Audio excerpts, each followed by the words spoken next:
मेरा जन्म ही कापासेडा में हुआ है, तो यूं कहें कि 22 साल से मैं कापासेडा में हूं। और IYRC 2017 में शुरू हुआ था, मार्च 2017 में।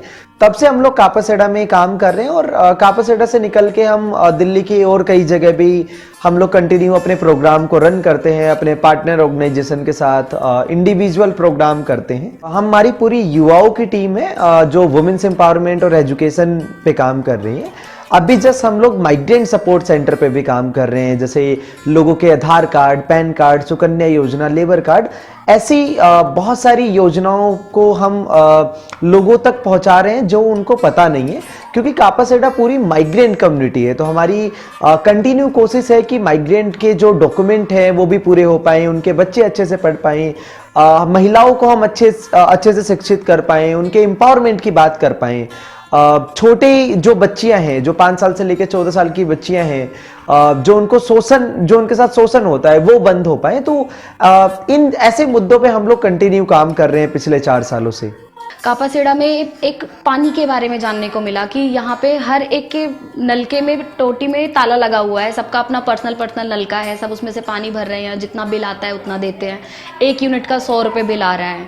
साथ के साथ ये भी जानने को मिला कि सबके कमरे का अपना एक पर्सनल मीटर है बिजली का, तो जिसमें 7 रुपये 8 रुपये के हिसाब से वो अपना बिजली का बिल भर रहे हैं।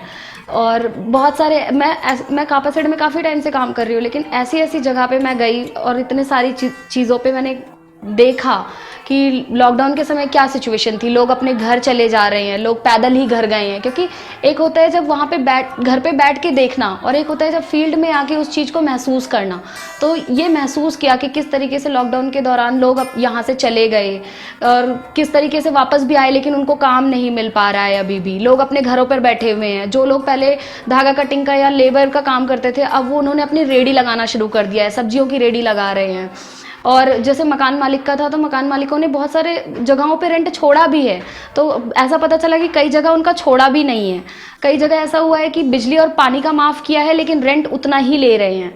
तो बहुत सारी चीज़ें वहाँ से जानने को मिली, जो कि ये समझ में आता है कि लॉकडाउन के पहले जो सिचुएशन थी और लॉकडाउन के बाद जो सिचुएशन है उसमें बहुत अंतर है। अब बेसिक आइडिया यही था कि हम युवाओं को एक ऐसा प्लेटफॉर्म देना चाहते थे जहाँ पे वो अपनी लर्निंग को बढ़ा पाएं, और एक ऐसे एजुकेशन सिस्टम को हम क्रिएट करना चाहते थे जहाँ पे बच्चे अपने मानसिक विकास के साथ साथ शारीरिक विकास पे काम कर पाए। अभी आपको एजुकेशन का पैटर्न पता है कि हर जगह कैसे होड़ लगी हुई है सिर्फ मानसिक विकास और स्कोर करने में, मतलब नंबर मार्क्स करने में। तो एक तरफ हमारी कोशिश है कि जो यहाँ पे माइग्रेंट, आपको पता है कि कापासेडा 90% माइग्रेंट कम्युनिटी है। जब यहाँ पे एक माइग्रेंट 1000 किलोमीटर दूर, 500 किलोमीटर दूर आता है, तो वो इसलिए आता है कि उसे अपने बच्चे को बहुत अच्छे से पढ़ाना है। और जब वो स्कूल में भेजता है, ट्यूशन सेंटर में भेजता है, तो यहाँ पे स्कूल और ट्यूशन सेंटर में सिर्फ एक डर की पढ़ाई होती है, मतलब मार्क्स लाने की पढ़ाई होती है कि अगर आपने 100 में से 90 स्कोर किया तो आप बहुत अच्छे हो, अगर आपने 100 में से 60 स्कोर किया तो आपको कोई पूछेगा नहीं। अधिकतर जो माइग्रेंट के बच्चे हैं वो गवर्नमेंट स्कूल में ही पढ़ते हैं, क्योंकि यहाँ पे जब आप रेशो निकालेंगे फैमिली का, तो वो 8,000 से लेके 12,000 रुपए तक की उनकी मंथली इनकम है। तो वो ज्यादा गवर्नमेंट स्कूल में ही अपने बच्चों को पढ़ाते हैं।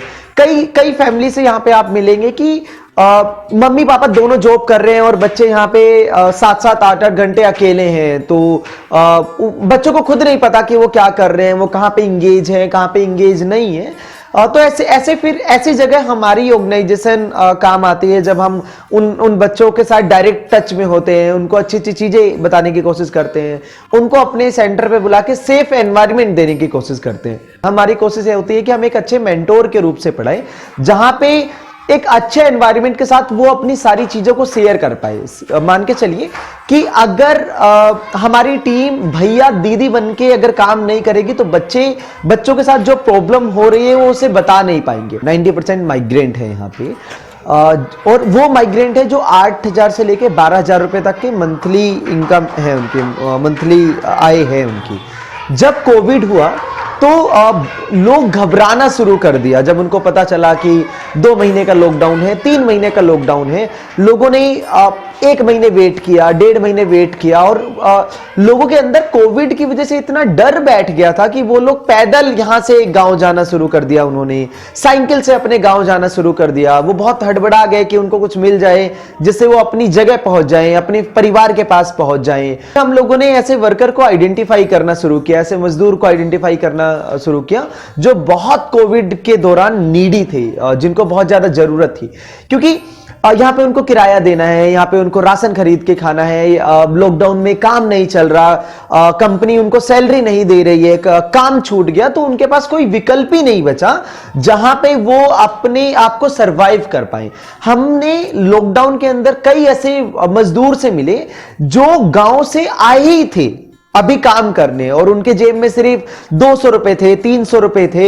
जब हम उनसे मिले तो वो बहुत मतलब बहुत रो के उन्होंने बताया कि हमारे पास 200 रुपए हैं, 300 रुपए हैं, लॉकडाउन हो गया, अब हमें समझ में नहीं आ रहा हम कैसे राशन करेंगे, क्या करेंगे। तो हम लोगों ने ऐसे लोगों को आइडेंटिफाई करके ड्राई राशन भी पहुंचाया और साथ के साथ पका हुआ खाना भी, दूसरे ऑर्गेनाइजेशन का सपोर्ट लेके, अपने पूरे युवाओं का कंट्रीब्यूशन लेके, कंट्रीब्यूट करके हम लोगों ने राशन भी कंटिन्यू 3 महीने ही बांटा। फिर हम लोगों ने देखा कि कई ऐसे बच्चे हैं जो दूध नहीं पी पा रहे लॉकडाउन में, दूध की जरूरत है बहुत ज्यादा, तो हम लोगों ने ऐसे बच्चों को आइडेंटिफाई करके दूध के पैकेट भी देना शुरू किए कि कम से कम उनकी सेहत का भी ख्याल रख सके हम। हमारे कापासेड़ा में भी अभी बहुत सारी छोटी छोटी फैक्ट्रियां हैं जिसमें वुमेन्स जाकर काम करती हैं। तो जो पुरुष काम करते हैं उनके अकॉर्डिंग महिलाएं भी काम कर रही हैं, लेकिन उतना वेतन उनको नहीं मिल रहा है। अभी के टाइम पे ऐसा है कि अगर उनको कोई भी काम मिलेगा तो वो कर लेंगी, आप जितना भी पैसा देंगे वो चुपचाप से रख लेंगी। यही पुरुष का भी हाल है, यही महिला का भी हाल है। लेकिन महिलाओं के साथ थोड़ा सा है कि तुम्हें धागा कटिंग का काम करना है, तुम्हें मतलब ढोने होने किसी चीज़ का ढोने का काम नहीं है, बस नॉर्मल काम मिलता है उनको, ज़्यादा उनके ऊपर मतलब ध्यान भी नहीं दिया जाता। साथ के साथ बहुत सारी अभी जब हमने स्टडी करी तो उसमें भी ये निकल के आया कि उनको वो काम तो कर रही हैं, दिहाड़ी पे भी जा रही हैं। वो हमारे यहाँ लेबर चौक है कापासेड़ा में, तो वहाँ पर भी वो जाके खड़ी होती हैं। तो जैसे कोई लोग आए और उनने बोला कि आप हमें काम दे दो, काम की ज़रूरत है, आप 4 लोग जो ठीक लग रहे हैं उनको चुना और उनको लेकर चले गए। लेकिन जो बाकी महिलाएं वहाँ खड़ी हैं वो वहाँ खड़ी ही रहती हैं, बस जाएंगी घूम के वापस घर आ जाती हैं, उनको काम नहीं मिल रहा है। बहुत क्रिटिकल सिचुएशन है। कंपनियों में भी काम मिल रहा है तो उनको उतना पैसा नहीं मिल पा रहा है। साथ ही साथ उनके ऊपर मतलब जो हैरेसमेंट होती है ना, वो भी कहीं ना कहीं साथ के साथ उनके साथ चल रही है। लॉकडाउन के समय भी बहुत सारी डोमेस्टिक वायलेंस हो गया और बहुत सारी सिचुएशन लोगों को सामना करना पड़ा है। और बच्चों का भी है कि अभी हमने एक सर्वे किया था जिसमें हमें ये पता चला कि लॉकडाउन के समय बच्चों की पिटाई ज़्यादा हो रही थी, क्योंकि एक छोटा सा कमरा है, उसी के अंदर वो सब लोग रह रहे हैं। तो जब एक ही कमरे में बहुत सारे लोग रह रहे हैं तो अनबन होती ही है, और उस अनबन में बहुत लड़ाई झगड़े, मार पिटाई सब कुछ हो रहा है। तो बच्चों के ऊपर भी बहुत बहुत ज़्यादा असर पड़ा है। और जो औरतें हैं जो घर में काम कर रही हैं, साथ के साथ बाहर जाके भी काम कर रही हैं, बाहर काम की तलाश में भी हैं, तो उनके ऊपर उनके मानसिक संतुलन पे भी बहुत फर्क पड़ा है। अभी अधिकतर आपको यहाँ पे यूपी और बिहार से मिलेंगे। पोस्ट लॉकडाउन के बाद जैसे मैंने बताया कि अभी उनको सिर्फ ओवर टाइम नहीं लग रहा है, सिर्फ उनको 8 घंटे की नौकरी मिल रही है और उसमें ही 7,000, 8,000, 9,000 रुपए मिल रहे हैं। तो अभी वो इसमें ही नर्वस हैं। अभी बहुत सारे बच्चे जो ट्यूशन जाते थे, जो इनकी फैमिली ट्यूशन भेजती थी, इंग्लिश ट्यूशन भेजती थी, कंप्यूटर भेजती थी, उनको बंद करवा दिया गया और वो बच्चे खुद भी जाना बंद कर दिया था, क्योंकि फैमिली की इतनी आय नहीं हो रही, एक्स्ट्रा खर्चा उन्होंने कम किया। उन्होंने गांव में पैसे देना बंद किए। जब हम लोग बात करते हैं फैमिली से तो हमें पता चलता है कि जो गांव में कुछ पैसा बचा के वो अपने घर में भेजते थे वो बंद हो गया है, क्योंकि सारा जितना भी अभी वो आय कर रहे हैं वो यहीं पे खर्च हो रहा है।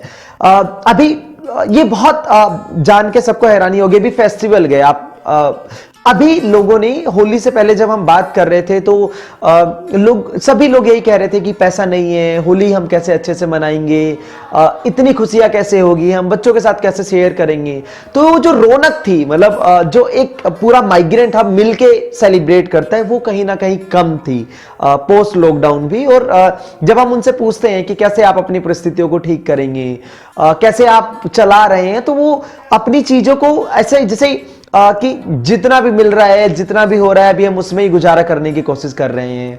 उनको भी एक उम्मीद है कि आगे आने वाले टाइम पे काम बढ़ेगा, ओवर टाइम शुरू होंगे, परिस्थिति दोबारा सही होगी और फिर वो और अपनी चीजों को मैनेज कर पाएंगे। तो अभी ये तरीके।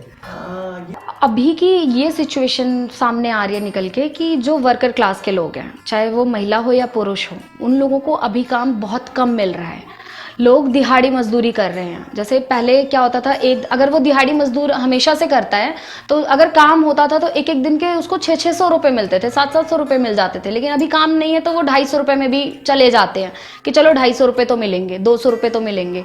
ऐसे ही औरतों के साथ भी हो रहा है कि पहले उनका क्या होता था, 300 रुपये 400 रुपये उनको महीने का, मतलब एक दिन का 200-300 रुपये 400 रुपये उनको मिल जाता था। लेकिन अभी ऐसा नहीं हो रहा। अभी उनका क्या है कि अगर आपको 150 रुपये भी देंगे एक दिन का तो वो चली जाती हैं कि चलो कुछ ना मिलने से अच्छा है कि कुछ मिल जाए। साथ ही साथ जो हमारे यहाँ पे ऐसा है कि जो 12th क्लास बच्चा पास हो जाता है तो उसका ये रहता है कि हम कॉल सेंटर्स में जाके जॉब कर लें, क्योंकि फैमिली की सिचुएशन इतनी अच्छी नहीं है कि वो अच्छे से प्राइवेट कॉलेज में जाएं या फिर सरकारी कॉलेज में भी वो रेगुलर कॉलेज कर सकें। तो वो क्या करते हैं कि इधर उद्योग विहार साइड में ही, गुड़गांव साइड में ही अपना जाने की कोशिश करते हैं।